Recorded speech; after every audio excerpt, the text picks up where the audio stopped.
Welcome to Valli's kitchen. తోటకూరతో అయితే పకోడీ అయితే చేస్తున్నానండి. చాలా హెల్దీగా, టేస్టీగా, క్రిస్పీగా అయితే ఉండిద్ది. చాలా సింపుల్గా కూడా చేసుకోవచ్చు. దీనికి కావాల్సినవి ఏంటైతే చూపిస్తా. ముందైతే తోటకూర ఒక కప్పు తీసుకున్నానండి. ఇది ఎక్కువ క్వాంటిటీలో వేసుకున్నా బాగుండిద్ది. అలాగే ఒక కప్పు ఆనియన్స్ అయితే తీసుకున్నాను. శనగపిండి, బియ్యపిండి అండి. అలాగే క్యారెట్ తురుము, కొత్తిమీర, కరివేపాకు అయితే తీసుకున్నాను. ఇప్పుడు ఇది పకోడీ పిండి అయితే కలిపేసుకుందాం. ఒక గిన్నెలో అయితే ముందు తోటకూర అయితే వేసేసుకున్నానండి. ఇదైతే మా ఇంట్లో కాచింది, చాలా ఫ్రెష్ తోటకూర. అలాగే ఇందులో ఆనియన్స్ కూడా వేసేసుకుంటున్నా.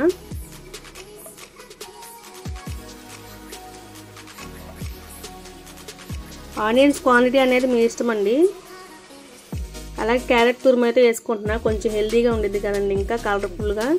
అలాగే కరివేపాకు, కొత్తిమీర కూడా వేసేసుకుంటున్నాను. కొద్దిగా జీలకర్ర అయితే వేస్తున్నానండి.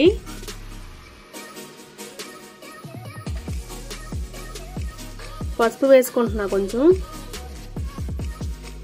అలాగే కారం అండి, టేస్ట్ సరిపడగా.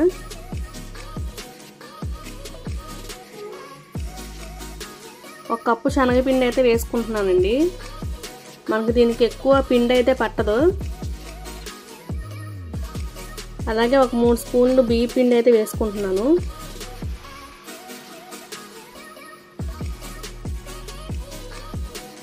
ఏదో ముందు పిండితోనే మామూలుగా కలుపుకోవాలండి. ఈ ఉల్లిపాయలో వాటర్ అయితే ఉండేది కదండి, ఆ వాటర్తోనే ముందు కలుపుకోవాలి. తర్వాత అయితే వాటర్ యాడ్ చేసుకుంటా. ఇందులో ఎలాంటి సోడా ఉప్పులు అలాంటివి అయితే ఏమి వేయట్లేదండి. చాలా హెల్తీగా అయితే చేసుకుంటున్నాం. కొంచెం వాటర్ కలుపుకుంటూ అయితే చేసుకుంటున్నాను. మరీ పలచగా చేసుకోకూడదండి.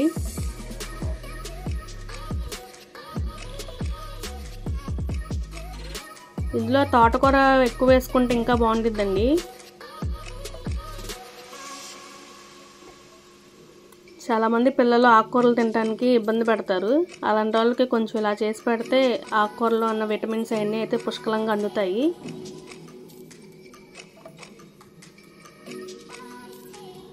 దీన్ని మొత్తం పకోడీ పిండిలాగా అయితే కలిపేసుకుంటున్నాను.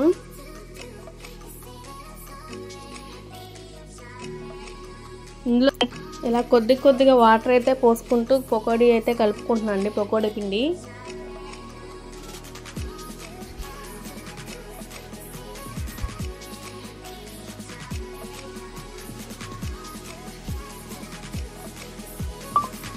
వాటర్ ఎక్కువైనా పిండి నూనె అయితే లాగేసిద్దండి. పకోడీ కూడా ఎక్కువ కరకరలాడుతూ రావు. కొంచెం గట్టిగానే కలుపుకోవాలి. సాల్ట్ వేయడం అయితే మర్చిపోయానండి. సాల్ట్ అయితే వేసేసుకుంటున్నా.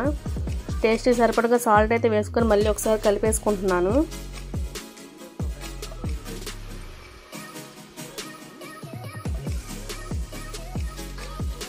ఇదిగోండి, ఇలా గట్టిగా అయితే కలుపుకున్నాను, మనం పకోడీ వేయడానికి వీలుగా ఉండేటట్టు.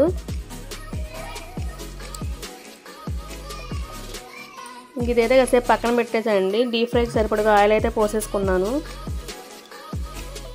మనం ఏదైనా డీప్ ఫ్రై చేసినప్పుడు మాత్రం కంపల్సరీ ఆయిల్ అయితే బాగా హీట్ అవ్వాలండి. అప్పుడే మనం వేయంగానే పకోడీ కానీ ఏమైనా కానీ బాగా వేగుతాయి. ఆయిల్ అయితే బాగా హీట్ అయింది. నేను బాండీకి సరిపడగా పకోడీ అయితే వేసేసుకుంటున్నాను. మరీ ఎక్కువగా వేసుకున్న అది వేగకుండా అయితే ఉండిద్దండి. సరిపడగా కొంచెం అయితే వేసుకుంటున్నా.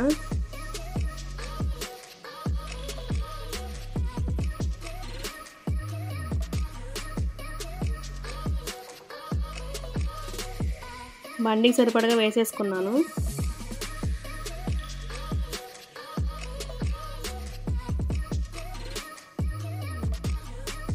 దీన్ని అయితే నేను హై ఫ్లేమ్లో పెట్టే వండుతున్నానండి.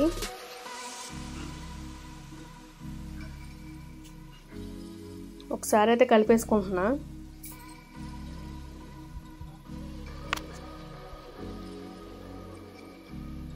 ఇవి మనం మాడకుండా గోల్డెన్ బ్రౌన్ కలర్ వచ్చినప్పుడు తీసుకుంటే చాలా బాగుంటాయండి. మాడితే చేదైతే వస్తాయి.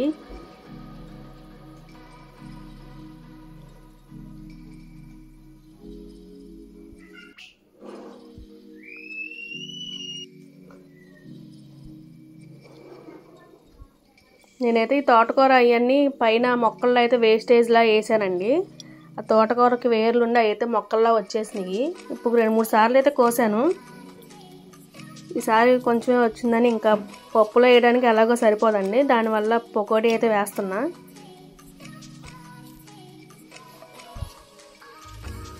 ఇవైతే వేగినాయండి, ఒకసారి తీసేసుకుంటున్నాను. మనం ఎక్కువ శాతం నూనె బాండీలోనే విదిల్చాలండి. అలా తీసి వెంటనే వేసేసుకుంటే మరి ఎక్కువ ఆయిలీగా అయితే ఉంటాయి.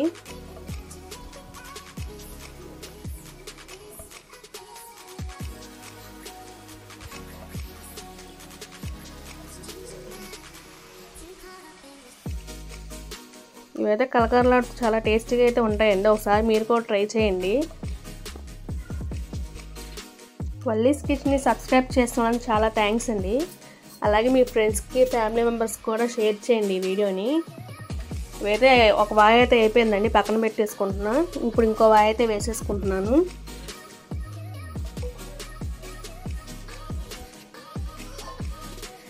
బయట వాతావరణం అయితే చాలా చల్లగా అయితే ఉందండి, మాకైతే బాగా గాలులు వానగా అయితే ఉంది.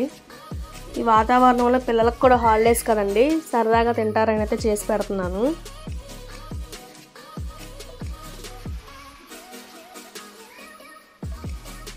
ఇది కూడా సేమ్ అలాగే గోల్డెన్ బ్రౌన్ వచ్చేదాకా వేపేసుకుంటున్నానండి.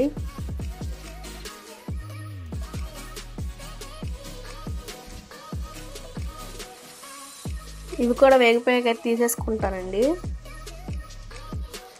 దీంట్లో ఉల్లిపాయ బాగా వేగితే మనకి వేగిపోయినట్టేనండి, అది ఒకసారి తెలియని వాళ్ళకైతే చెప్తున్నాను. మనకి బ్రౌన్ ఆనియన్స్ ఉంటాయి కదండి, ఆ టైప్లో వస్తే ఉల్లిపాయ బాగా వేగిపోయినట్టే, అప్పుడు పకోడీ కరకరలాడితే బాగా టేస్ట్గా అయితే ఉండిద్ది. ఇదిగోండి, ఇది ఇంకా వేగలేదు. ఉల్లిపాయ చూసారా తెల్లగా కనబడుతుంది. అలా కాకుండా అవి బ్రౌన్ కలర్ వచ్చేంత వరకు అయితే వేపుకోవాలి.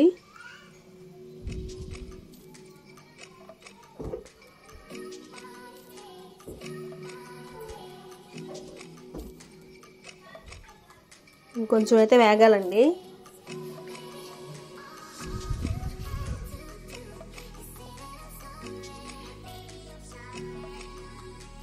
ఇవైతే వేగిపోయి తీసేసుకుంటున్నానండి. ఇంతేనండి, మనం చాలా సింపుల్గా ఇంట్లోనే ప్రిపేర్ చేసుకోవచ్చు.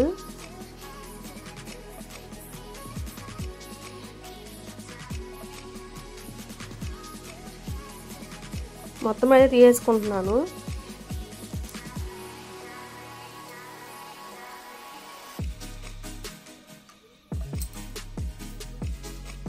ఇదే ఆయిల్లో కొంచెం పెద్దవాళ్ళు తింటారని కారంగా ఉంటాయని కొంచెం పచ్చిమిర్చి అయితే వేపుకున్నానండి.